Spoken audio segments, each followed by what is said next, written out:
can be the fool. Lose the plot and lose my cool. I'll lose my keys but not my conscience. Tell me, do you really want this? Tell me why you won't go?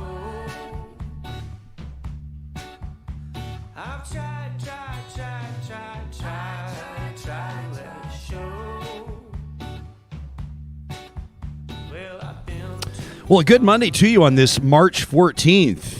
You're dialed into Real Talk, and thanks for being here. Ryan Jesperson here with you alongside the injury law firm of Hoyles and Hicks, offering unsolicited, incredible, but uncredible.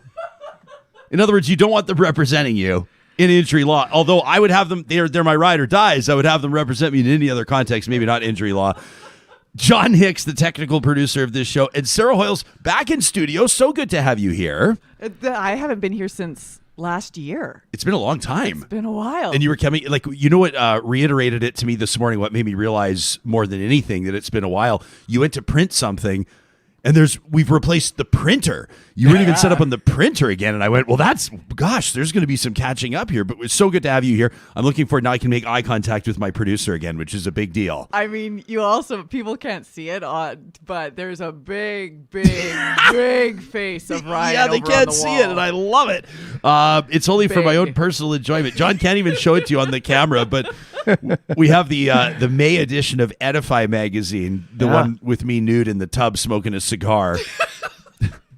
Blown up to 24 by 36, printed on plexiglass and framed. It's been done for our new studio, but we had blank wall space, and we thought, well, let's just put it up. And now John and you and even me, we can all admire me in the tub every single morning. That's what I think of every morning in the shower. I think of every morning in the shower. What? In just a second, we're going to talk to a Calgary Beltline resident, and I'm really grateful that Meaghan's agreed to join us. I was following her on Twitter yesterday, Meaghan Walsh, and was like right in the mix. You saw this. You call them, I guess, counter-protestors, but these absolutely idiotic freedom demonstrations are still continuing in some Canadian cities. Nobody's exactly sure what these morons are protesting anymore because all the restrictions are lifted and they have all their freedoms, and people are dying in Ukraine, you buffoons, but still they continue to show up and honk their horns and make life miserable for everybody. So a whole bunch of Calgary Beltline residents are like, hell no. We're going to show up and so-called counter-protest. But people are quite rightfully wondering whose side the Calgary police are on after this, and Meaghan's going to join us in just a second. We're also going to be talking, of course, about cybersecurity today. There's ties to Russia, and we're welcoming a rural doctor that wrote into the show. It's Monday, which means that Positive Reflections are coming up later on, presented by Kuby Energy. You remember the doctor that wrote in and said I was going basically sideways with my mood and with where my mind was at, but Real Talks helped me kind of find some even keel, some even steady ground. And then he said, P.S., I'd be willing to come on the show if you wanted. And I read that sentence, and all of a sudden, Real Talkers en masse. We're like, well, get him on. And so he's joining us today. We're looking forward to it. Plus, we'll kick off this week's Question of the Week. We're asking you about cryptocurrency and NFTs. How much do you know about them? And it's okay if you think that's all BS or you don't know anything about them, or you're scared or concerned that maybe you should know about them, but you don't. And here's the point. If you do have questions about cryptocurrency, and we talk about this, our presenting sponsor, of course, since inception on this show, Bitcoin Well, has been answering people's questions from the entry-level ones like, hey, man, I don't know what NFT stands for. That's not crypto, but you get my point. Anything digital, the blockchain, cryptocurrency wallets, you're like, what even is this, man? I recommend the team at Bitcoin Well. In particular, ask for Benny. He's kind of their front-facing expert. He's the one you can book a consultation with by checking him out under the sponsors tab on our website, ryanjesperson.com. Real Talk starts right now. Here's Ryan Jesperson. Coming up in just a second, Meaghan Walsh, a Beltline resident in Calgary. First of all, for those of you watching this on YouTube, I want to show you this video, and I'll kind of narrate it or provide some color commentary. For those of you listening on the podcast, this was citizen video. This is video captured over the weekend down in Calgary. Check this out. These counter-protesters basically saying we're sick and tired of you clogging up our neighborhood and making our lives miserable. So they show up in a show of, I suppose, solidarity, right? We'll ask Meaghan, and go ahead and roll it, Johnny. And you can see they've got their cycle, they got their bikes there. They're on foot, pedestrians, people young and old, being herded by Calgary police officers, trying to create some distance between these two groups that are converging in the 17th Avenue area. Look at that guy. Is that guy with a walker? I mean, there's some older folks there. They're all pinned against cars. They can't move. Look at this police officer using his bike like a battering ram. People have nowhere to go. Getting hammered, in the ribs with the handlebars. And what are you going to do? You're going to take a swing at a police officer? Yeah, right. People can't even defend themselves. What prompted a couple of tweets from our guest out of the gates this morning. Meaghan was down there, Meaghan Walsh, and basically was having none of it. She was sick and tired of what she was seeing and what was happening. And she tweets, it's super weird to be shoved with a bike by Calgary police in my own neighborhood when I'm just trying to get the bullying and the obscenities that spew from the Freedom Convoy protests every Saturday to stop. Meaghan says, I'm especially worried for future protests. The Calgary Police Service did not have a plan. Meaghan Walsh joining us live this morning out of the gates, a communications correspondent out of Calgary's Beltline district. Thanks for making time for us, Meaghan. What a circumstance there. Where were you in that melee? Where were you in the mix? Thank you so much for having me, Ryan. I'm very happy to be here today. So I was, closer to Western High School. I was on the other side of the videos that are shown. And part of a peaceful protest. Basically, us Beltline residents, we've had enough. We're so sick and tired of these protests that take up so much time on Saturdays. We want to invite our families and friends down to visit us. We want to shop local. And we ultimately can't. I mean, traffic is completely jammed up. There's no parking anywhere to be found. And who wants to be down here, when there's a crazy freedom march taking place and people are yelling and honking? It's just been too much. How long has this been going on for, Meaghan? Do you remember? Like a couple of months now type thing? So I actually moved here down in May 2021, and I can't remember a free Saturday that, we've had or been able to enjoy. So is that right? It's been a long time. Yeah. So your entire time, and for people that don't live in Calgary, this is kind of one of the, you might call them the destination neighborhoods. This is a great pedestrian friendly, a lot of energy in that area, like some like bars, restaurants, the type of place you want to be, the type of place you want to window shop, the kind of, I guess that's exactly probably why it's been a target of these so-called freedom protesters. Well, I'm starting to think we need to evolve the language around that because I'm not quite sure they know why they're there anymore. Did you have a clear sense? I mean, has there been any sort of evolution in the message they're trying to put out? I mean, what do their signs say now? Oh, you might not want to say an eclectic amount of things. Uh-huh. Basically, we just, it's very confusing for us as well. We have no idea to answer your question. And there's a lot of confusion amongst Beltline residents for sure. Okay. So the Calgary Police Service issuing a statement, which, we want to get to obviously, because I think, it's relevant. And I want to let our audience know that, of course, we have reached out to the Calgary Police Service. Obviously, we're going to be talking about this. They say our officers work to ensure that approximately 2,000 Calgarians involved in opposing protests remain safe as they demonstrated. They say this is not an easy task. It's important to be cognizant, says the CPS, that these demonstrations occurred over several hours. Individual photos or short video clips do not always portray the complete picture. They start talking about trying to minimize disruption to nearby residents and businesses. They say officers on scene collected a significant amount of evidence and will be working with investigators to review the actions of all parties to determine any potential enforcement. There's since been talk of classifying the so-called freedom protest as a parade, which means that police were saying, well, we had to clear the way for the parade. And now I see counter-protesters saying, all right, well, then we're going to parade next Saturday in the opposite direction, and we'll see what happens here. I mean, your assessment of police involvement in this on Saturday, you witnessed it firsthand.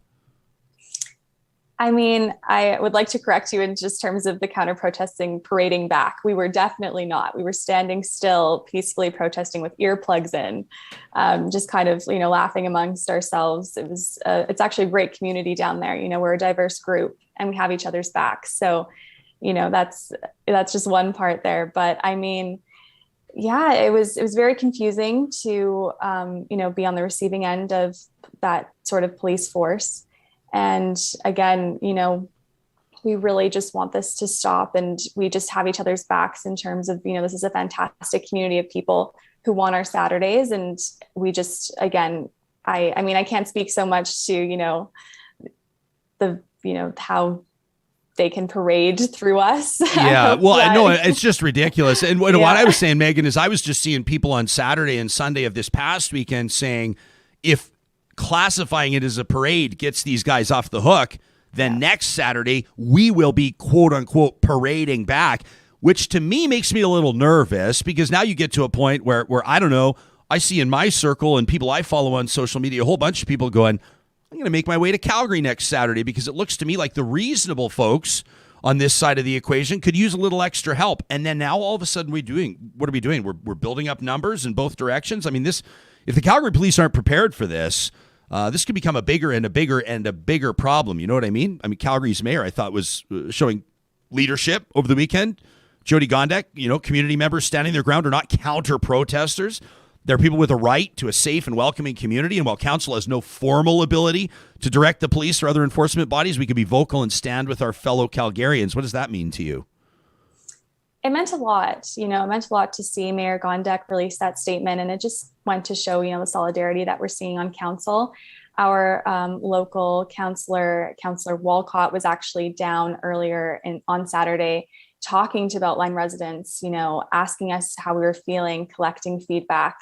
And that sort of solidarity from council just means so much to us. And we do feel heard, but now it's time, for it all to end. We just again want our Saturdays back. Yeah, no kidding. And who can blame you? I mean, I can imagine every single Saturday, if I had young kids, I would be losing my mind. If I was a parent of an infant, which I soon will be, and you're trying to get your infant to rest, and there's people on their horns the entire time, I can't even imagine. It's got to be sort of almost emotionally exhausting. I mean, I don't think I'm being overly dramatic, is it?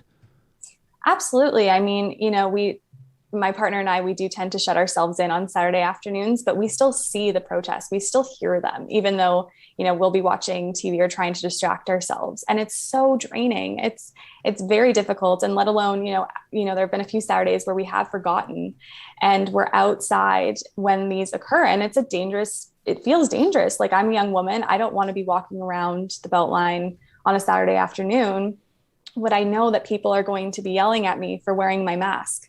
So again, it's a bad situation right now. Well, Meaghan, I don't wish it on anybody. I think you're handling it with dignity and class. I'm going to be curious to see what happens over these next number of days, because you better believe that authorities in Calgary, including the Calgary Police Service, are realizing that this thing could get out of control in a hurry if it hasn't already. Thanks for showing us the first-person perspective on this. We appreciate it. Thank you so much for having me, Ryan. I appreciate it. That's Meaghan Walsh.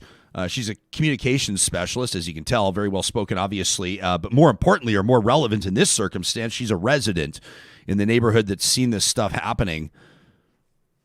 Jillian says it's super awkward watching privileged folks come to the realization that the police behave exactly like minorities and other marginalized groups have been saying for years. For sure. I would reference back to our question of the week. If you support us on Patreon, you get the full top line report from our questions of the week. Sometimes they're 20 pages long. You get all the comments people have left. You get all the data. It's amazing. You can support us on Patreon by way of our website at ryanjesperson.com. Look on the top right-hand side of the page. But it was interesting. I remember looking at those responses when we asked people how they felt about the protest at Coots, like the border blockade and the protests in Ottawa. And one of the interesting developments in that question of the week, we saw more and more Real Talkers saying they would like to see police apply more force. They say, like we've seen in other protests, again, involving Indigenous people, Black people, people supportive of, Every Child Matters, Black Lives Matter, etc.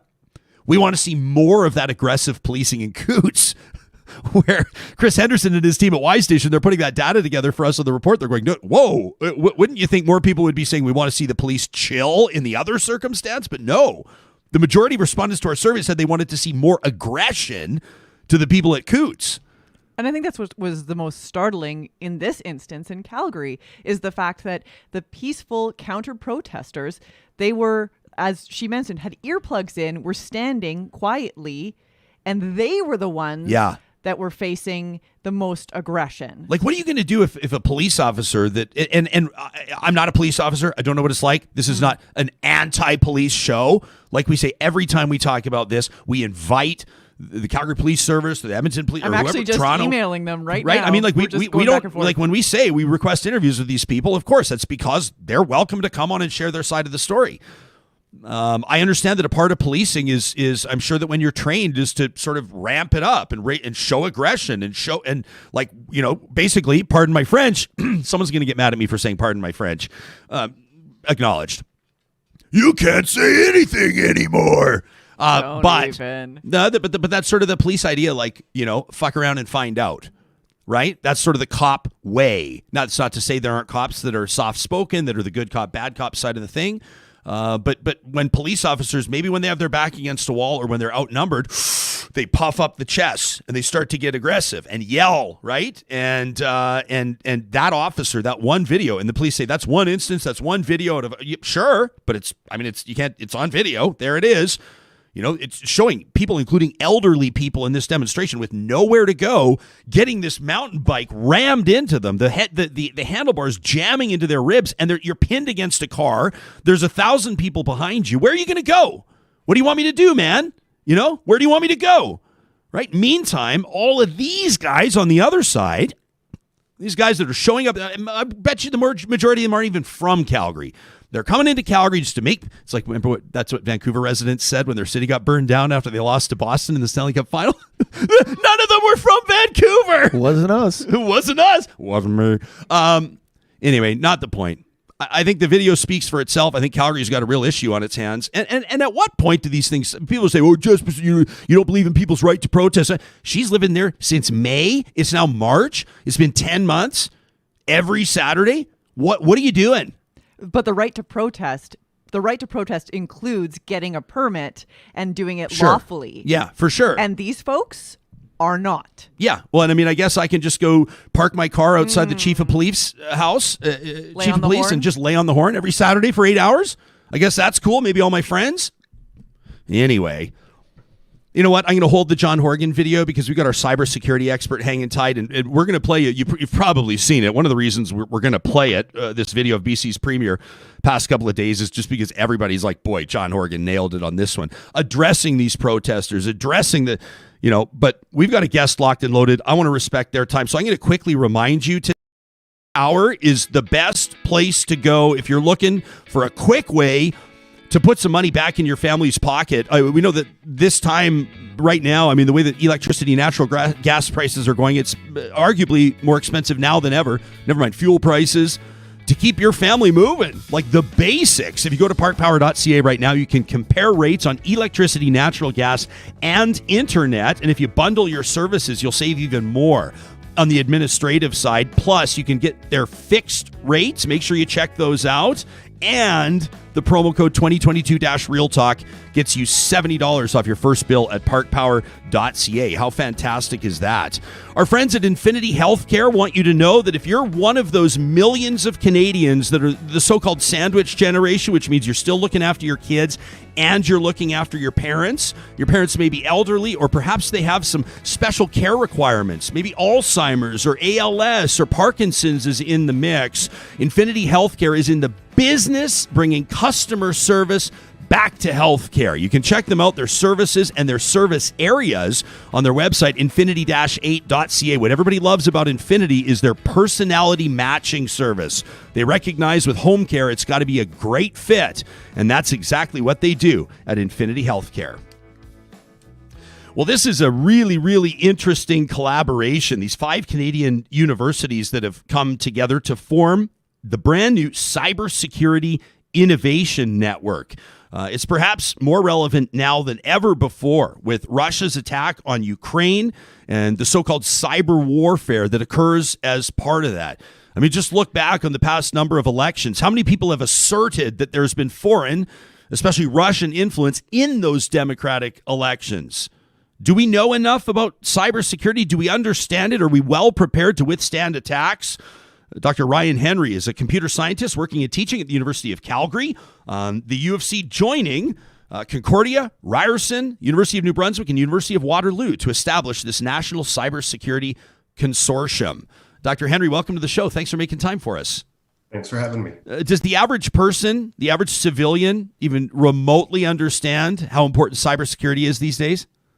I don't think they do. There's a much more awareness today than there has been historically, but I think we're still pretty far behind. I always am shocked when I have conversations with people to understand exactly what their view of sort of what's possible, what's not possible, and in particular, who is actually capable of pulling off troubling attacks. Can we get right into that? I mean, who is capable right now when we talk about Russia, Russian hackers, or Russian influence? It's obviously not just Russia, and it's probably not what the average person thinks. So what's the reality? Yeah, so the reality is there's a lot of threat actors out there. Russia is definitely one of the big players. A lot of when people talk about Russia, they're really talking about two different things. So the Russian government does run a fairly robust cybersecurity, cyber warfare contingent, but there's also a lot of what we attribute to Russia is actually just private citizens within Russia who are taking advantage of the fact that the laws in Russia seem not to be concerned with people who launch attacks against non-Russians. So if you're just a normal citizen in Russia and want to try to defraud somebody in another country, there's very little repercussions. If you try to pull the same thing in Canada, there's a very good chance you end up in jail or extradited to the country that you actually launched the attack against. But in Russia, it seems like people get away with it as long as they don't attack Russians or Russia's allies. Do you think that that's is that just a government's disinterest, or is that a coordinated approach? Is that intentional on behalf of the Russian government? You know, it's hard to really speculate. It seems like there's probably some aspect of the government sort of supporting it in a sense, because it certainly brings a lot of attention, and it would be relatively easy for them to crack down on it a little bit, at least sort of make token gestures towards trying to curtail that. But I have seen no evidence that they actually have done so. So, Doctor, this is, as mentioned, these 5 universities coming together to establish the National Cybersecurity Consortium, which will lead the federal government's new cybersecurity innovation network. First of all, sounds like a pretty cool opportunity for you, like personally, to be involved in something. You're pretty stoked about this? Yeah, I am. Yeah, we're still very early, so not much has happened yet other than it becoming official. But I'm really excited to see how things progress from here. Yeah, I would imagine. I mean, from a career standpoint, how exciting to apply your knowledge and your talents to something with pretty significant importance, right? Was this formed as a result of, I don't know the answer to this, the war in Ukraine, or is this a bigger picture type thing? This is a bigger picture thing. It's been in the works. One of my good colleagues here at the University of Calgary, Ken Barker, has been working for a few years now together with colleagues from Waterloo and Memorial University, I think. So there's a team that has been working on this for at least a few years. I think behind the scenes, they maybe have even been working even longer in terms of informal discussions with people in government and so on. So what are you seeing with regards to specifically the war in Ukraine? And there's so much stuff. We're trying to bring on experts from all different perspectives. We're talking about, misinformation and disinformation. And then, of course, there's the actual sort of war that we take that the average person thinks of, the shelling and the artillery and the no-fly zone talk and all that jazz. But with regards to cybersecurity and your area of expertise, what are you observing and what are you keeping an eye on in particular? Yeah, so you mentioned the disinformation. That's actually been one of the most striking outcomes of this war so far. It seems that a lot of the disinformation campaigns and stuff that goes on sort of online, people commenting things on Twitter and Facebook that just seem innocuous, but that have often been claimed that these are coming from Russian bots or Russian trolls. A lot of that has all but disappeared since the invasion, sort of lending some real support to the hypothesis that those are coming out of Russia. But that's been probably the most striking implication so far on this side of the ocean for the war having happened. In terms of my professional interest, the thing that I found most amazing, I guess, is the fact that the Russian military doesn't even seem to be using sort of very basic things like encryption on their communications. And they seem to be actually much less sophisticated than I ever would have expected. A lot of people are talking about the sophistication level in terms of like actually combat, but I'm really quite shocked by the lack of sophistication in terms of technology and security that they have been practicing. So it's allowed internet sleuths and so on to listen in real time on what should be easily encrypted point-to-point communication between troops. And so it's led to a lot of really interesting commentary on the internet, but it's quite surprising that this is happening. In fact, parts of it, at times I've wondered, is this intentional? Are they misleading? Right. But there doesn't seem to be much in the way of encrypted traffic going through the air. So it's hard to imagine that they're just not talking except with their bogus unencrypted communications. Right. How fascinating, hey, 80 years between World War II and whatever this is. We had a guest on last week saying, a very well-known, respected Dr. Andy Knight out of Yale says this could very well be World War III. And I'm just sitting here, just knocking me back in my chair when he said that. But specifically in the context, you're talking about encrypted messages and communication between troops and things like that. And you think of these code breakers, right, in World War II, and how the digital equivalent of that now will be recognized, the importance of it. The average person that's not a government official, that's not a person of influence, or that wouldn't have a significant amount of wealth they would be overseeing or whatever. The average person that's on Facebook or that has their email account, they have their regular job that they go to every day. Is the average person at risk of a cyber attack? And if so, what should the average person do to protect themselves? I don't think at this exact moment there's a huge risk. I'm not an expert in foreign policy, so I'm somewhat speculating here. But I suspect that there's not a massive risk at the moment of attacks that are going to affect everyday Canadians, for example, because I think that they would probably be interpreted as an act of war, and Russia is actively avoiding doing things that would be interpreted as attacking, say, a NATO country. So it actually seems right now you're probably at a slightly lower risk than usual of attacks by Russians, because they seem to be preoccupied with other things and or going out of their way not to aggravate the people that they don't want jumping whole hog into the conflict. If we get to the point where there really is World War III, where NATO is engaging directly with Russia, then that would change quite dramatically. There's a huge amount of critical infrastructure, as well as just the sort of stuff that we do on a day-to-day basis, that is almost certainly susceptible to attacks by Russia if they decide to do so. Can we get into that? What are you talking? You're talking about electrical grids and oil sands facilities, and what are you talking about? Airports? Yeah, so basically all of those things, as well as sort of the less obvious things. All the sorts of computer systems that underlie all of our government apparatus, police, all of these sort of things, or anything that's on the internet that is relying on the ability to communicate, the ability to sense things and send messages around. They're all connected to the internet. There's potential that they could be susceptible to attacks. And usually government when the military gets involved, they typically have a stockpile of known vulnerabilities that they have either discovered themselves or purchased on the black market with essentially like an exclusivity clause, where whoever you buy it from, you pay a lot of money to make sure that they won't reveal it to anybody else. And then you hold on to it until such a point in time when you strategically want to be able to launch an attack. And they call these 0 days attacks, because the vendor of the software or hardware and or the people that are running it don't actually know this vulnerability exists. And yet it's quite possible, in fact, likely that Russia has quite a few of these stockpiled ready to go in the event that they decide they want to use them. Just like the United States and Canada and other countries as well. This is not specific to Russia. Right.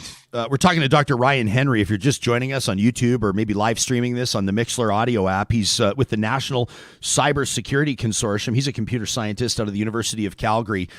The global hacking group Anonymous has launched a so-called cyber war against Russia, which is an interesting development. The civilian in me that would make the general observation, we don't know who Anonymous is, so I guess Anonymous could be comprised in part by American government officials. We don't know who Anonymous is, do we? Or maybe you do, Doctor. Maybe you can tell us who it is. But what's the significance of this? It's almost, if you look at NATO as one, Russia as two, this is, and I'll acknowledge there are other players here, but it's almost kind of a third-party entry into this conflict. It's kind of an interesting one.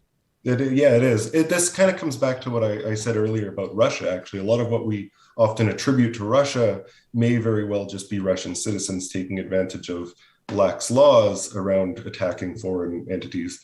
Anonymous is sort of a similar thing. Could be anybody. I mean, it could be me. I know a lot of people who may very well be parts of Anonymous, who I've wondered at times, like, hey, are you engaged in this?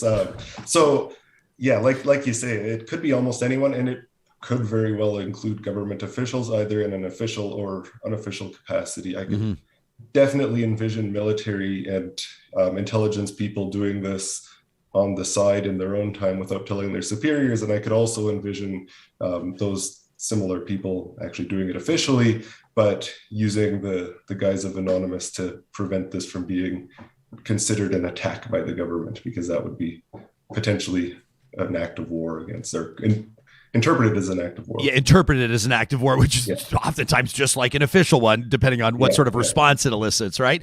Ryan, in closing, I mean, and I love that you say that. You said nobody knows who Anonymous is. You say it could be me, and maybe it is you. And I could ask, well, is it you? And then you would say, well, I would never tell you if it was, right? So, but in all seriousness, with a person with your level of expertise and kind of understanding, you know, somebody might say somebody with insight into the matrix, you kind of get what's going on at a whole other level. How does that impact your perspective on everyday life? Like, do you walk around and look around you and just go, oh my gosh, all the do you, or it could lead to I know it's an unflattering word, just to cut to the chase though. I mean, I can see myself becoming a little bit more paranoid if I understood the magnitude of everything. How about you, and how do you process it?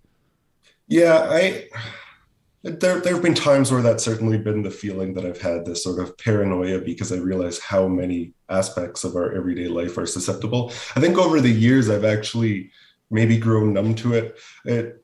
Part of it is the fact that, so I'll tell you like a quick story. A few years ago, actually, I came to Calgary when I didn't live here yet. It was actually for a conference in Banff. And at this conference, one of the really interesting papers was talking about flaws in the system that tracks flights. And so they were showing how you can basically make planes disappear from radar, make phantom planes, or pretend a plane is where it isn't. And this was shockingly easy to do. And over the years, I realized that, you know, the reason why planes don't go disappearing or get hijacked and so on really often isn't because of robust security. It's because there's not a lot of people that want to do it. And so this has sort of given me sort of like the ability to look past a lot of this, where I just realize that if things are going to go wrong, they're going to go wrong. And this whole time they haven't gone horribly wrong because people are generally good. During a time of war, that could totally, the tables could turn quite quickly, but I guess I've just grown numb to it. I've stopped worrying so much about that. I spend my days professionally trying to improve the situation, but once I clock out, I try not to worry about it. And I still use credit cards and I still use the internet for everything. And I do all kinds of things that I know the risks and understand the risks, and I'm probably in a better situation or position than most to exploit those risks if I wanted to, and yet I don't fret over them too much. Yeah. Well, we need people like you. Like, quite frankly, I've often thought, whether we're talking about, we're hard on law enforcement out of the gates in the show today, and we also look at law enforcement and the incredible value that good law enforcement provides, and how we need people. I think of specifically people, I'm about to take a hard swerve here, doctor, but stay with me. People that work in things like child sex crimes, or like child pornography, or online, like the so-called white collar crime where people's entire life savings are being wiped out, or homicide investigators and the impossibly difficult job that they have. You know, we look at other people in other walks of life that are there, and back here in this context with you, cybersecurity, you could apply your knowledge. You could bring people and organizations to their knees, and you know it. But instead, you're using your skills and your talents alongside representatives from these other 4 universities to make things more safe and more secure. And I just think it's important, and quite frankly, it's fantastic that there are people out there that are working on that type of thing that the majority of us maybe don't think too much about. So thanks for making the time to explain it to us and help us understand the context of this new consortium, and thanks for the work that you're doing. No, thanks for having me. You got it. That's Dr. Ryan Henry. That was a great conversation. A computer scientist out of the University of Calgary. The 4 universities joining U of C: Concordia, Ryerson, University of New Brunswick, University of Waterloo. That's the National Cybersecurity Consortium. I love that, talking about Anonymous. He's like, who knows? Could be me. Like, wow, you're right. It could be you, Doc. It could be. My money's on that it's not, but who knows? Hey, if Anonymous ends this war, go Anonymous. Athabasca University is Canada's online university. Athabasca is like, thank you for taking a big, deep breath between that and us. Speaking of online, Athabasca University is graduating some of the smartest and savviest people. Did you realize that across Canada, when it comes to the rankings of research universities, Athabasca's right up there? You may think of them, well, I thought of my friends studying online at Athabasca and they love it because of the pace they can study. It's their own pace. Yeah, but there's a whole lot of things going on, a whole lot of reasons to take 5 minutes to learn more at athabascau.ca. You can also find them under the sponsors tab on our website, ryanjesperson.com. Also wanted to give a big shout out to our friends at Eden Landscaping. We're coming up on the time of year where the ground is going to start to thaw. Trust me, it's coming. And people are going to start getting ready for those spring into summer jobs to really bring their outdoor space to life. Eden Landscaping has been doing it. Why not save yourself the sweat and the calluses and the blisters and the sore back and everything else that comes with all that heavy lifting?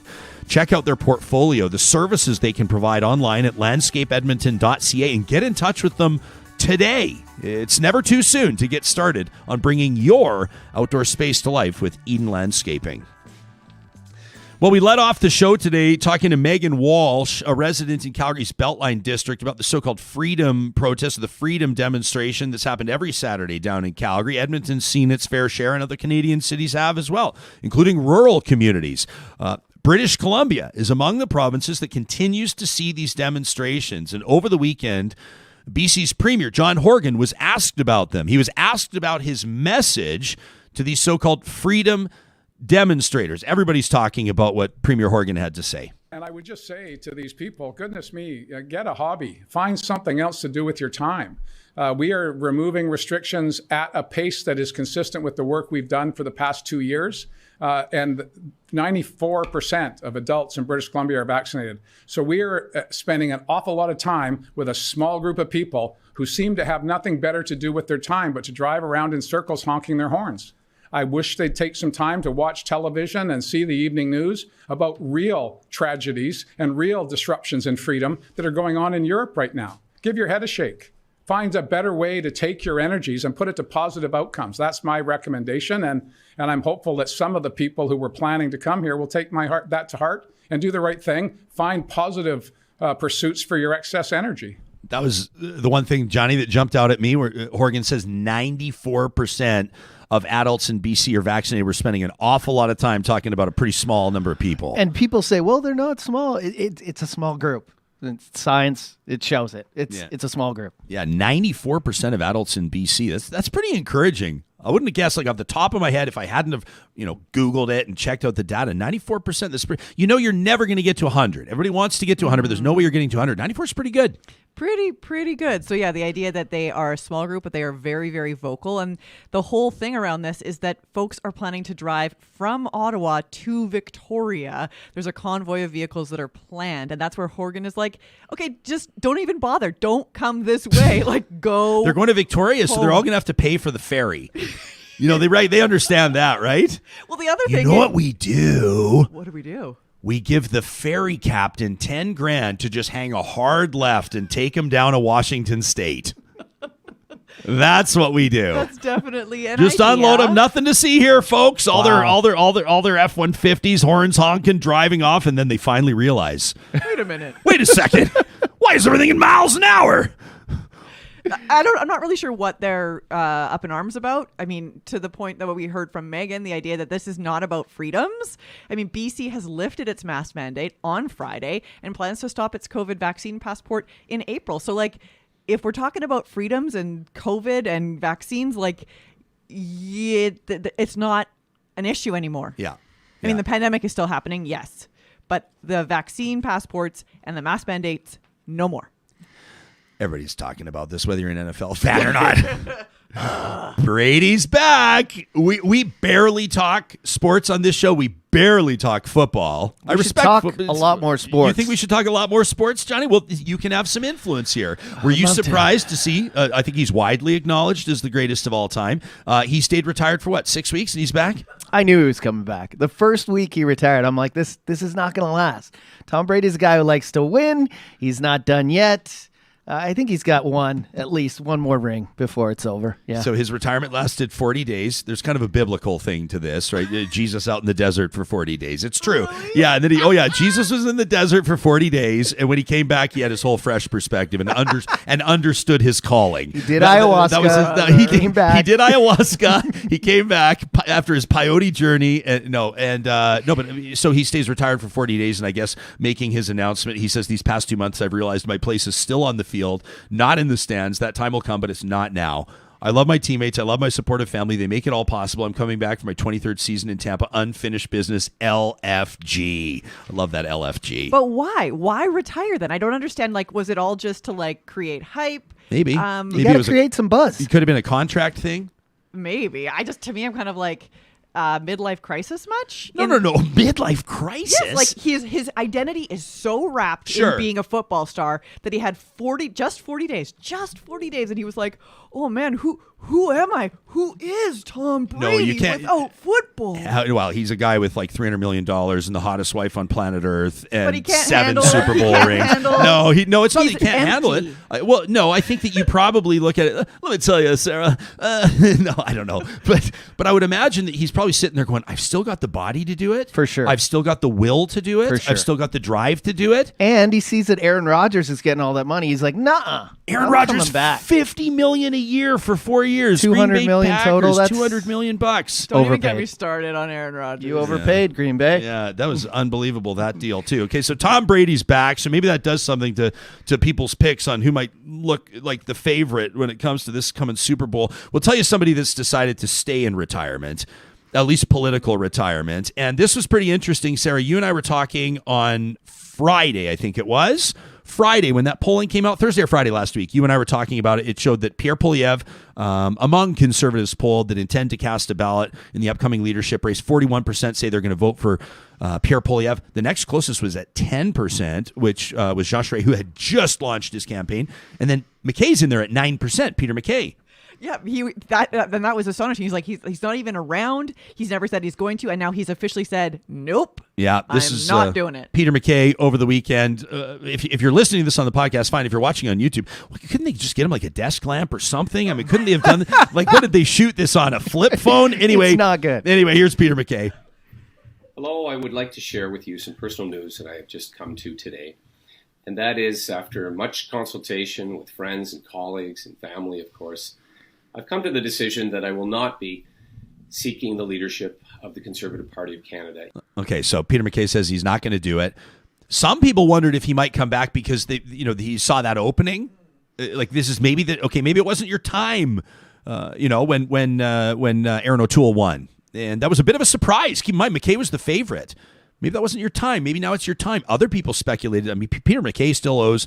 And I want to issue a caveat here. I don't know the exact number, but it's been estimated. Stephen Harper went to bat for him, which was kind of unusual. Stephen Harper reached out to conservatives and said, let's try to help Peter McKay out here because he still owes about $500,000 from his last leadership race. Some people thought this might be a chance to reconcile that. But that's exactly right. He actually, in this video, notes that he's still paying off debt from that previous contest. Major debt. When he came second to O'Toole. So I'm just like that.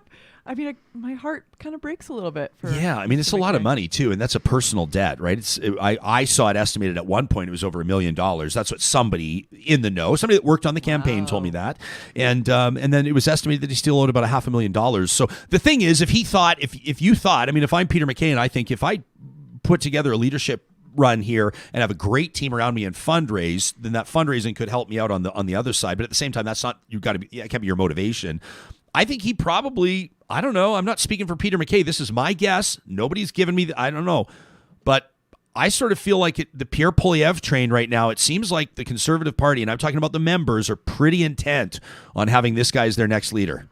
Oh, interesting. I thought you were going to say that, Peter MacKay is like, I don't want to split the vote further. I feel like he would probably pull No people way. away from Jean Charest. So he's like, no, Oh, I don't sure. want, so I don't want to, dilute Okay. the option. So your thought, and I would Maybe. almost agree with that. Yeah, where you're kind of saying that MacKay sees Charest as a legitimate contender, and the 10 plus 9% pulled together could equal 19, and then you build on that kind of idea. Yeah, that's probably part of it. Tasha Keridan, said she didn't want, when she was on the show, that she doesn't want this party to go the way of Trumpism. So looking at Polyev, that kind of seems to be the vein and the route that he's going. And Jean Charest is not that direction, as is, I think, Peter MacKay, but I'm not inside that guy's head. Yeah, comment here on our live chat. McKay's my dude. He's smart. Stay out of this conservative mess. Yeah, maybe he just doesn't want, I don't know, maybe he just doesn't want to be part of this. I'm not big on politics, but that's exactly what I You're thought. going to say this before every one of your comments. I love it. Yeah, no, still not big on politics. Yeah. But that's exactly what I thought when you sent me the tweet and I looked at the video. I'm like, this guy just wants to be away from the fire. So you commented, actually, which I thought was intuitive, on almost his delivery or his body language in that video. he's very, very nervous. It just seems like he wanted to say the right thing. Very short. Like usually when you drop out of a race, it's at least a 30 to minute long video. That was 14 seconds he dropped out of the race. But the funny thing is he was never in the race. I know. I had to drop out of the Alberta Party leadership race in 2017 after being signed up in the Globe and Mail by a columnist that I had nothing to do with. And I had to make an announcement on my show that I was not seeking the leadership of the Alberta Party. I never threw my hat in the ring. I mean, this is obviously much higher profile and higher stakes, but same sort of a situation. He's like, I didn't sign up in the first place. So Hawes says Charest will not get the support of the far right nut bars in the party. 100% true. Absolutely undeniable. There's no question about that. Lorraine says this party is coming across as Trumpian. Kimberly's wondering, why has Michelle Rempel-Garner been so silent? Relatively speaking, she has been.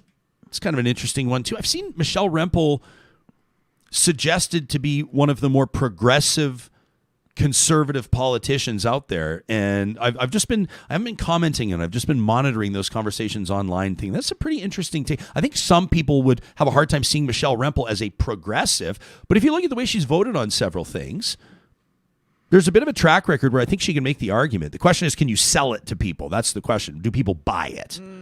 If you're monitoring things, are you anonymous? I could be. I'm definitely, anybody that knows me will say he's not even close to smart enough to be part of Anonymous. Hell no. We're going to be talking, I'm looking forward to this conversation in just a second. Dr. Brad Martin contributed to our Positive Reflections feature a few weeks ago, and you demanded, Real Talkers, that we bring him on the show. So I'm looking forward to that conversation in just a second. Let me remind you, as we talk about communities across the province of Alberta, nobody knows it more, what it's like to be a corporate citizen and also to be on those personal levels, those community members. Then the team at Friesen Brothers, they started off with one store, their very first store. Guess where it was? It was in Hinton, Alberta. And since then, they've added 15 more. Friesen Brothers is Alberta-grown, Alberta-owned, and for more than 65 years have been putting family first. You can check him out online at friesen.com. The Hot Hen is Mike's meal of the month, that crispy Alberta chicken sandwich. And of course, don't forget, mark your calendar, the first of every month, it's 15% off grocery purchases of $75 or more at Friesen Brothers. Also, big shout out to our friends at Sherwood and St. Albert Dodge. You may have seen them this weekend. I know a lot of people right now are starting to prep for spring and summer, thinking about what you're going to use to get your family out camping or to pull your trailer or to pull your boat. You want to make sure that you've got something lined up. Demand is high right now, and while supply is better than it's been in the last 2 years, still, some pretty competitive scenarios. The team at Sherwood and St. Albert Dodge want to make sure you get the exact ride you're looking for. You can shop them online, follow the links on our website under the sponsors tab, or, of course, go see them in person at Sherwood and St. Albert Dodge. Well, it was a few weeks ago that we heard from Dr. Brad Martin. He'd sent us an email to the show, talk@ryanjesperson.com, and he basically said, this darn show. He said, it's the only podcast I listen to. He said, it's a show that's born of personal passion. He said, the show grounds me. He says, I'm a rural Alberta physician and my empathy has been waning in the last while. Then he went on to explain to us the role that the show has played. We said, we got to get this guy here. Dr. Martin, a rural family physician in Hinton, Alberta, married with 3 daughters, and now an official Real Talk guest. It's so good to have you here. Thanks for making time for us, Doc. Thank you. I appreciate being here. You know what we loved? It was that your email was Real Talk. You wrote into us and you basically said, like, my sort of give a damn meter's been falling. It's been emptying out, and everybody could relate. I can't even imagine what it's been like for a healthcare provider like you over the past couple of years. How would you describe it? Yeah, it's been pretty draining. Actually, just take my glasses off. I got glare there. Yeah, it's been very, very draining. You know what? It's better now, though. We are kind of seeing, a lot of restrictions lifted, and for the most part, I agree with some of those.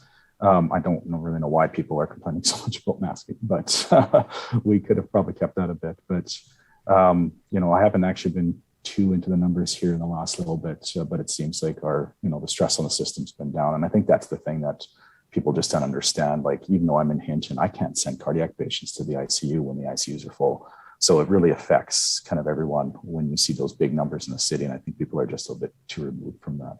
Yeah, no kidding. Everybody sees sort of what's in front of their own face, right? And and I think even with regards to the numbers, you said you've not been paying too close attention to them. We used to put graphics up on the board every single day, and I mean the numbers were off the charts. I mean, we were looking at overload numbers, and it was important that people knew those. But I found that myself intentionally. I'm not saying I bury my head in the sand, but I had to stop obsessing over them. Was that the same sort of a thing for you, or what got you to that point? Yeah, that's just it. It got to be just too much. And it was, we already knew it was a bad situation, especially for this, the Omicron wave as well as the Delta wave. And,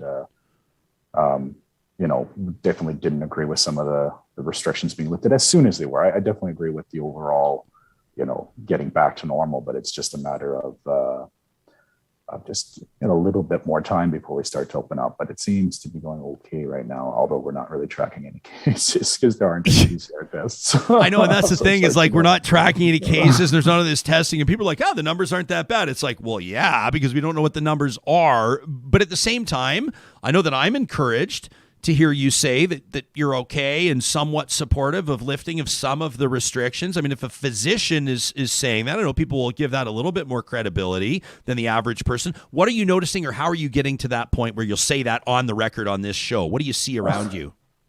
Mostly because the vaccination rates are what they are. They are decently high, not quite as high as in BC. That's what protects a lot of us. Now, I'd say if they wanted to keep the restrictions a few more weeks, I would have been more in favor of that than just lifting them quite so soon. But the biggest thing in Hinton anyway, and I can only speak to what I'm seeing in Hinton, is we are seeing more COVID, but we're seeing, thankfully, somewhat less severe COVID. Again, I can't really talk on behalf of all my colleagues in town. I know we've still had a few things, some bad outcomes with COVID, but yeah, it's hard to say. And I think even myself as a healthcare professional and my colleagues, we try to be as objective and, stay on track, but COVID burnout's a pretty real thing, and just being kind of done with it is somewhat real too.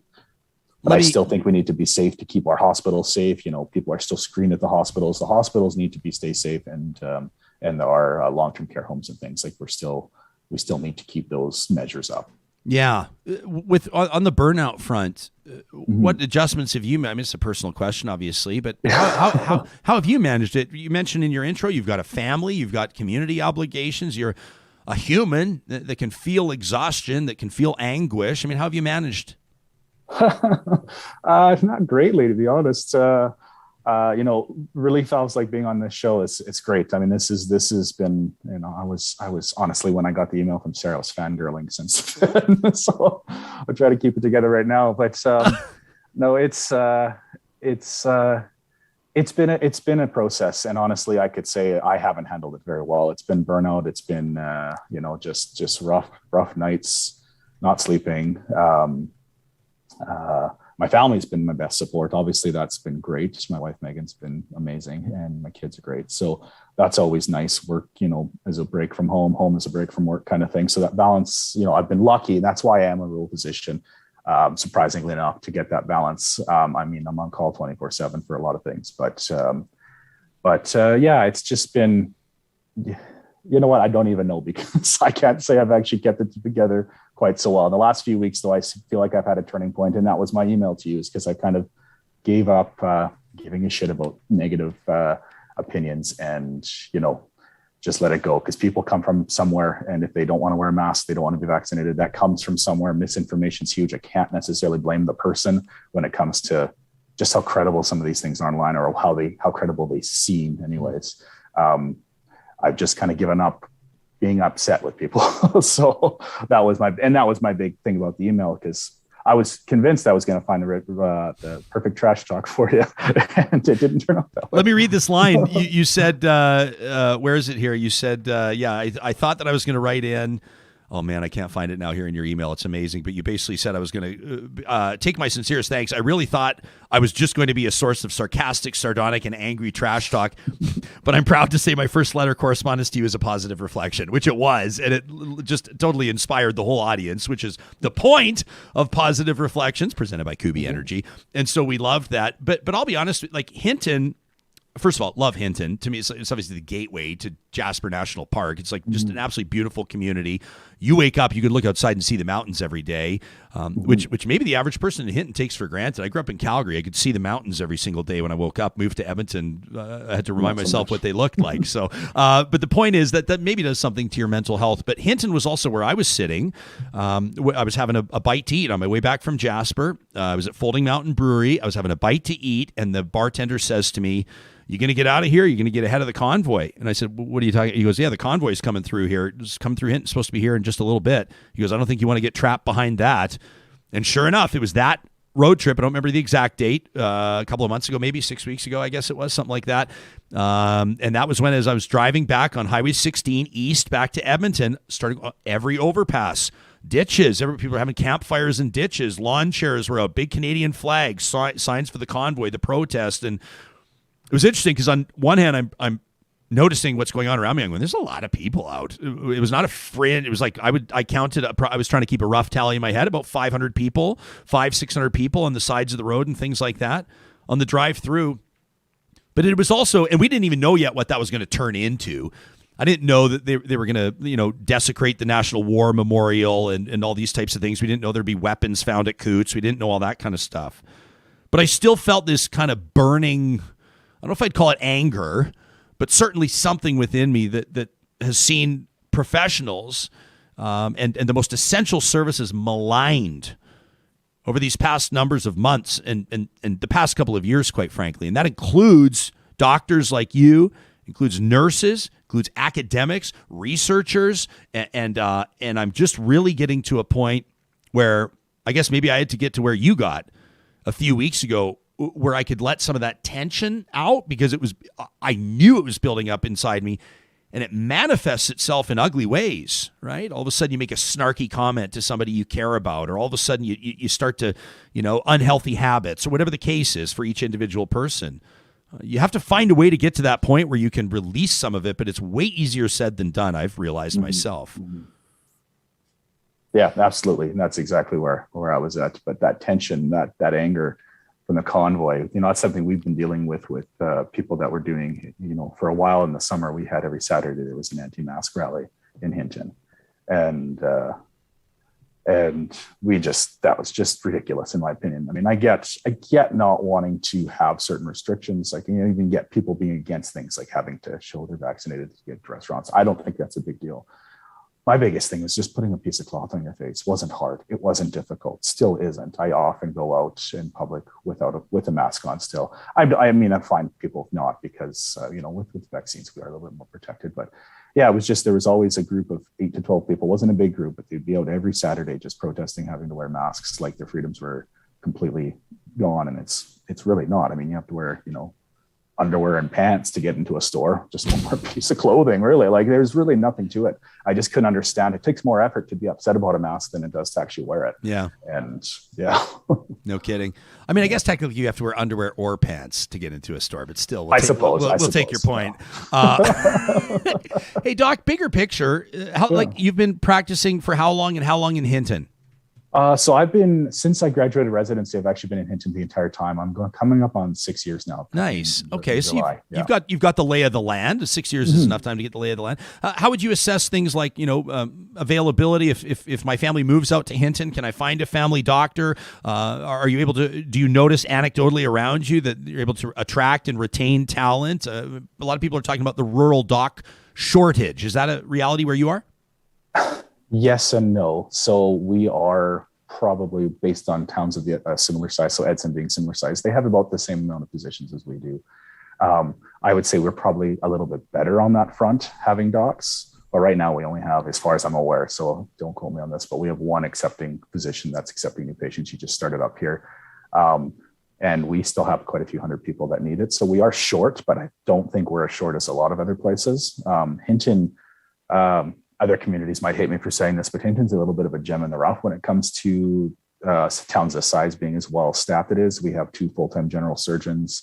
We do kidney dialysis. We have a lot of visiting specialists that come by. So Hinton is actually a really good community medically. It's got a lot that can be offered. But we still have several hundred people that are on a wait list or don't have a family doctor. Got it. Before we thank you for your time, I know you got obviously a lot to do here. Is there anything that we haven't asked you about that you think, this audience, this is an empathetic, engaged audience, an educated audience at that. Anything that we haven't discussed that you think might be of interest to your fellow Real Talkers? I think the big thing would be just talking about, the role of a physician being an advocate for patients. One of the ways we advocate is on Twitter, and my Twitter handle that I have that you guys link to on your tweet is actually, I made that up for this show, just to have something. My actual Twitter account is a little bit bigger following, and it's anonymous. We talk, we combat the government in any way we can. And in my opinion, or in my way, it's fairly foul language involved. Like I swear a lot online and Twitter. Like I don't like Chandro, that whole thing before he stepped down, yeah, he blocked me a long time ago, but yeah, we just have to advocate in the different ways we do. And mine was that, I won't get into it because I can get in trouble just even saying that I've done that. So that's my promise. I've got a professional commitment to be a certain way that I think kind of sometimes gets in the way of trying to advocate for patients, but we can try to do that as best we can. So my new Twitter account made for this show, I will continue to do that a little bit more non-anonymously. So what you're telling us is your new account's going to be the most boring follow out there because you're pouring all your energy into the other one, which is, hey, don't change. That's good. This relationship between the province, like the government, Jason Kenney's government, Health Minister now Jason Copping, of course, was Tyler Shandro before that, and healthcare professionals is strained. I think it's fair to say. The government would say otherwise. Jason Kenney would talk about how much they're spending on healthcare and all these types of things. We saw some of the numbers last week. The government's asking people in certain professions to take pay cuts, and there were healthcare workers in there. I want to give you a chance to chime. Well, I want you to get started on it. Yeah. But then out of nowhere also, and this really flew under the radar. Somebody came up to me this weekend and said, the nurses got a deal. The deal got done out of nowhere. People, including me, were expecting that one to get nasty. So that kind of gave me another bit of food for thought, right, with regards to where this relationship's at and where it could go. How about you? Yeah, so I don't actually know the details of the nursing agreement. It was looking actually terrible to begin with. They didn't get a good cut. And then what I was aware of is kind of neutral. I don't know how good it is for them. I suspect I'd want it to be better. Well, good enough to sign it, though. I think so, because I'm not a nurse myself, but relating to them and working with them closely, and I love them dearly. So shout out to all the Hinton nurses here. I know that what they were going through, as long as they weren't losing a whole lot, they were probably okay with it, because it could be a lot worse. And I think that's even with the docs in we don't even technically have an agreement. The health minister can say tomorrow that I get paid, 10 cents on the dollar, and that's literally what would happen. But nonetheless, I don't think it's fair because I work closely with SLP, speech language pathologist, other members in the hospital that are getting like a 10% pay cut. That's huge.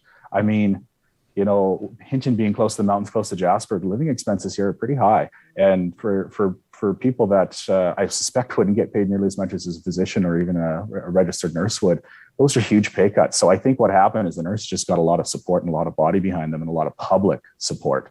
So I think we need to take that public support to the other allied health professionals, because I think that's maybe where he's trying to take the money away. Yeah. And I personally think a public servant, which we all are because we all get paid, shouldn't have to take such a pay cut. For physicians, for sure, we told Chandro back when he was health minister, we were willing to take a good cut. We actually agreed to his initial proposal that he said wasn't good enough, and then I know we're in limbo since then. That was a 5% cut, I think, that you guys agreed to, wasn't it? Off the top of my head? Well, most of us were actually agreeing to a lot more than that. We were fine with a little bit more. Well, I don't know, I was. But okay. The reason we didn't sign the master agreement that he proposed was it put too much control, we felt, into his sphere, and we just didn't want that. Got it.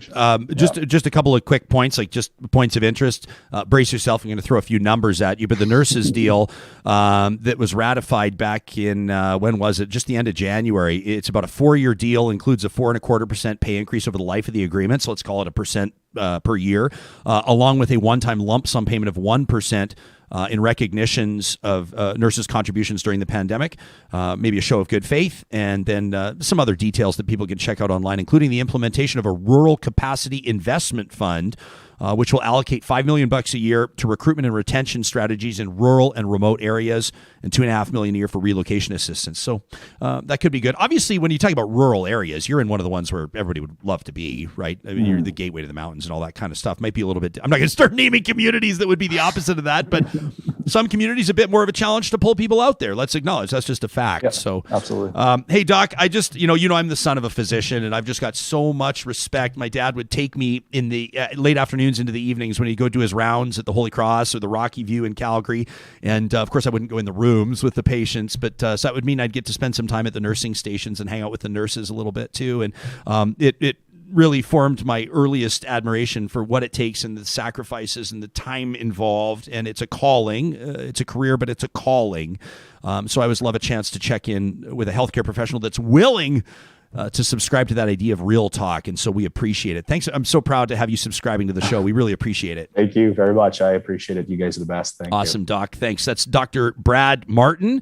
You can follow him on Twitter at his new account at Doc Martin 1987, which will probably be boring ass. And then who knows what his other account is? He says he's got quite a bit of a larger following with plenty of profanity, though we don't want to out him, but I have my suspicions on a couple. He also said he's anonymous. Yes. Is he capital A anonymous? Can you imagine? We just talked to the guy that's bringing down Russia and saving healthcare in Hinton. I love it. You can let us know what you thought about that conversation. Talk at RyanJesperson.com. If I know anything about the way this show goes, some of you will say his comments inspired me to say this, and we always want that follow-up. These conversations continue on the show. Some of those other numbers, talking about wage cuts, just here are a few of them. Pharmacists are being asked by the province, or being told that their wage rollback is going to be 5%, 5.1. Occupational therapists taking a 5.4% pay cut. Respiratory therapists, these are the people that have been in the ICUs, working with people on ventilators. Respiratory therapists have been on the front lines. Hugely important work that they do, taking an 8% pay cut. Can you imagine taking an 8% pay cut? After a buddy of mine, his wife is respiratory therapist. She was on the show, actually. You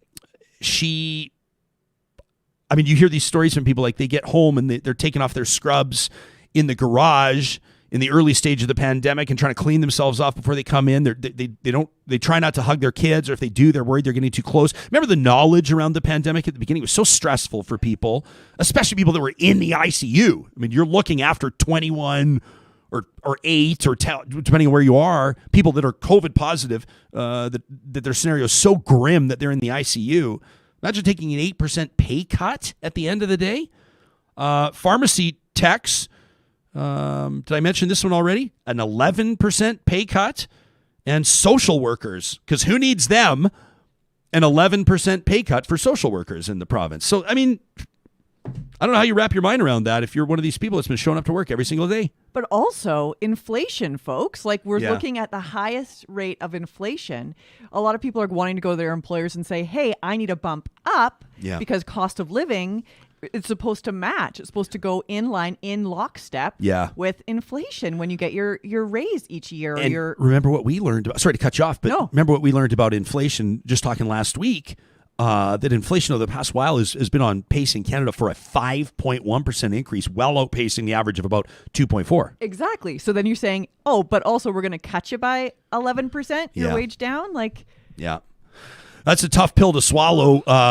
We'd love to hear from you if this is something that's impacting you directly. You can send us an email if it needs to be in confidence. So be it. We receive those. Make sure you put at the very beginning of the email that you don't want me reading your name. There's been a few, John. You may have seen over the year and a half we've been doing Real Talk. There's been a few where I read to the email to the very end on the show, and then the last line goes, please don't say my name. Some people want to remain anonymous. You know who doesn't?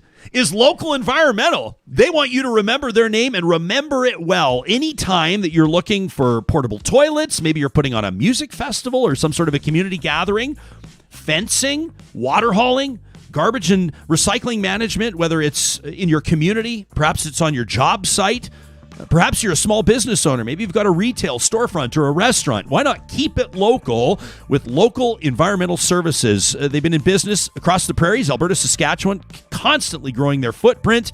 They've made some really exciting acquisitions over the past number of months. And of course, they present Trash Talk here on the show every Friday. You can find them online at localenvironmental.ca. Our friends at Dairy Queen want to make sure that you know about their brand new burger menu. These are the Dairy Queens of Northwest Edmonton and Sherwood Park. You've got your bacon 2-cheese deluxe signature stack burger. This signature stack burger collection, unbelievable. I have to talk about it every morning. I'm going to start demanding burgers in studio. I should say requesting, not demanding. Demanding is a harsh word to use. Loaded Steakhouse is the Real Talk recommendation of choice. That's the one with those onion rings and bacon on top. Absolutely fantastic. These are the Dairy Queens in Palisades, Nemeo, Newcastle, Westmount, and in Sherwood Park on Baseline Road. I had a hilarious dream over the weekend that we heard from our friends at the Dairy Queens of Northwest Edmonton and Sherwood Park. This is such a funny dream. They got in touch with me and they said, you've been reading the wrong locations the whole time. And I was like, what? I woke up in the morning. I'm like, going to shoot them a text. I was like, are you for real? What did we do? Our friends at Y Station, you know them, they are responsible for administering, this is a huge job, and we're so grateful that they do it, our Get Real Question of the Week, each and every week. And this past week, we took a bit of a different focus. Instead of making it super subject specific, we took 3 items in the news, and we wanted to know how you felt about them. John, let's get into some of the highlights here. This is from our most recent question of the week. Look at this. 42% of you, 42% of the hundreds that chimed in, Real Talkers believe that the gas tax reduction, that 13 cents in Alberta starting April 1st, and the utility rebate will not help them at all. 42% believe that that will not help them. Kind of an interesting observation. How about this? Just over half of you, 52% of Real Talkers, do not believe that retailers will pass on the 13-cent gas tax to the consumer. You believe that costs are going to go up in other directions. There's some cynicism there. On a different front, check this out. Exactly a quarter of you, 25% of Real Talkers polled, believed that the ICC will take no action. The International Criminal Court will take no action against those who invaded Ukraine. 53% of you are still holding out hope. And when it came to International Women's Day, check this out. This surprised me. Yeah. Less than a third of you, just 30% of Real Talkers celebrated International Women's Day. Keep in mind that more than 50% of this audience is women. And we know that based on the demographic survey that comes as a result of our question of the week. Typically, this audience, the percentage of women around 52 to 56%, which shows it's more refined. 30%? That's what it shows. Okay. Well, it's one of the things it shows. Are you surprised? Just 30% saying they celebrated International Women's Day?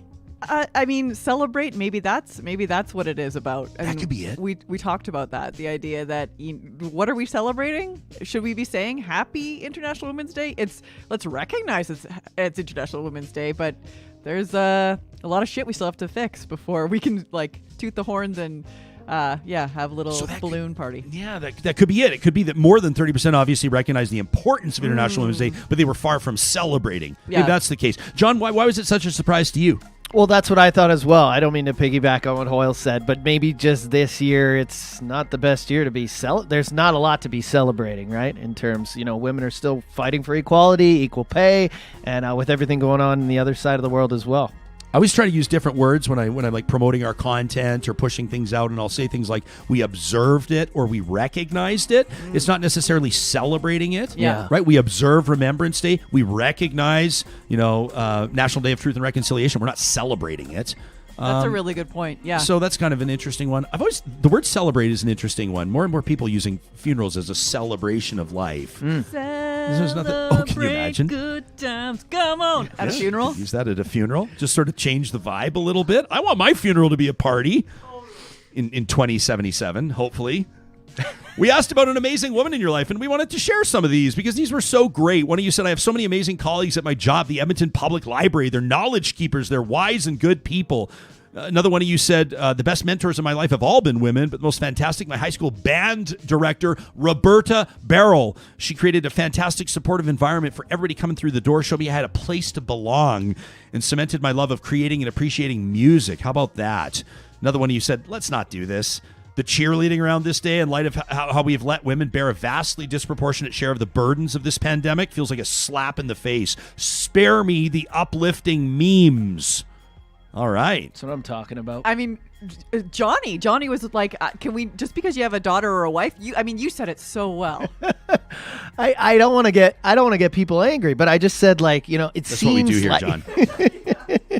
It seems like, and you and I know this, being in broadcasting, there's some big voices out there who I feel kind of recycle the same posts. I'm not going to say his name. There's a guy in broadcasting, very high up, big leader who people look to, who people follow. Say his name. No. Say But he just name. reposted. Say his name. Okay. He literally just reshared the post from last year, which was about his family members who that's a inspire tough him. look. Like, but he I just- don't want to knock him down because they're all inspiring women who he was talking about. But I mean, I feel like you just need to do a little more work. You know what I loved? A little more work. I loved it got personal on International Women's Day. And John, did you see what happened here with my wife? So John tweets something like, shots were fired. There were shots fired. Shots were fired from Carrie Skelton. And I was like, oh boy, because he basically said, hey, International Women's Day shouldn't just be you talking about your wives, girlfriends, and daughters. Like, make it more than that. Yeah. And then she responds to him and says, but that's an important part of it. It is. And then I realized at that point I hadn't said anything about Carrie yet. So I was like, that sounds to me more like a marching order to me. He got on his social media. But like what she understood is I had to explain it after. And a few people, I got lots of likes and a lot of people who said, explain more next time. And that's what I was trying to do is say, maybe your mother is the most inspiring woman in your life. But I feel like you should switch it up, especially with everything going on in this day and age. Point us towards some local people who are spreading good vibes, information, and educating people on women. It just always bugs me when they're like, when something terrible happens to a woman, it's like, as a father and as I have a wonderful wife, and it's just like, you should care about us. You should care about us women. Yeah. Because we're human. 100%. Not because we married you or had kids for you. Yeah, no, that's also fair. Like, and then also on the flip side, that guy might just say, I'm just providing context. Like, I'm just like, he is. You guys going, I'm an ally. And then someone will say, you don't get to call yourself an ally. And he'd be like, fine, I don't want to be an ally. I'm just, why don't I even sign up for Twitter in the first fucking place? Right? There's those people too. I think right? It's a both and. You don't a lot of guys walk into Twitter and it's just, look, guys, like not men. A lot of people walk into Twitter, I think, and just realize like they've basically stepped right into a bar fight. Yeah. You know what I mean? They're like, it's bloody in there. Yeah, it's like the was it Abe Simpson that kind of walks in the room, takes his hat, puts on the hat rack, and then puts it on and walks right back out. Everybody knows that one. Or Homer fading back into the bushes. Yeah, see you later. That's a good one. This feels like a good time. Let's take this thing in a positive direction. This is one of our favorite traditions, obviously, all week long. Here on Real Talk, we're so grateful to have Kuby Energy on board as such a supportive partner. They want to make sure that we're focusing on the positives. And so that's why every Monday we present Positive Reflections. I love this one from Olivia, who says, Ryan, I, like everybody else, am spending hours every week watching developments in Ukraine and neighboring countries like Poland. One story in particular caught my eye, and it seemed like a really good fit for Positive Reflections. Despite the violence and tragedy all around us, good people are still doing great things when they can. Olivia tells us the story of some hotels in Poland that have been doubling their rates because so many people are showing up, right? More than 1 million, it's estimated 2 million people fleeing Ukraine.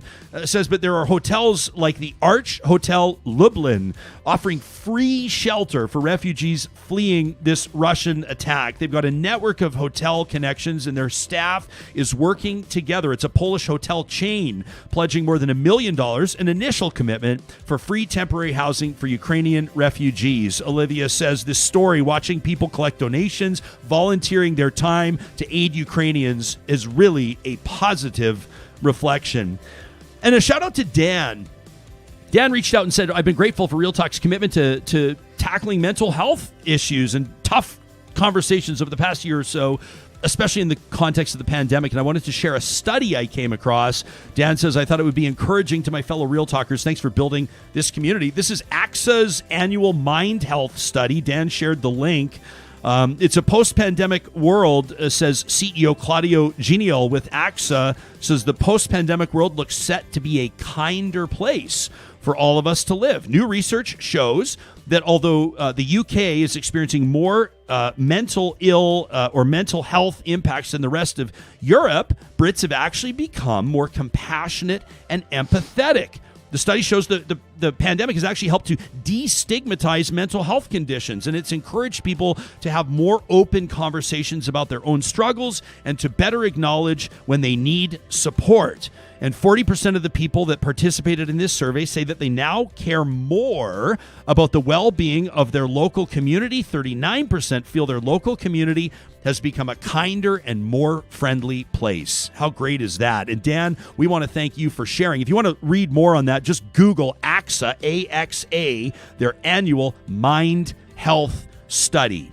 Coming up on tomorrow's show, really looking forward to connecting to Canada's permanent ambassador to the United Nations, the Honorable Bob Ray will be joining us. Plus, we'll follow up on our conversation last week about the fate of Jaskrat Singh Sidhu, who pleaded guilty following that tragic Humboldt Broncos bus crash. He will be deported, says Canada's border officials. Kyla Lee, a criminal lawyer out of Vancouver, will take us into what the law says about that entire circumstance. In the meantime, be good to one another, friends, and make it a great Monday. We'll talk to you soon.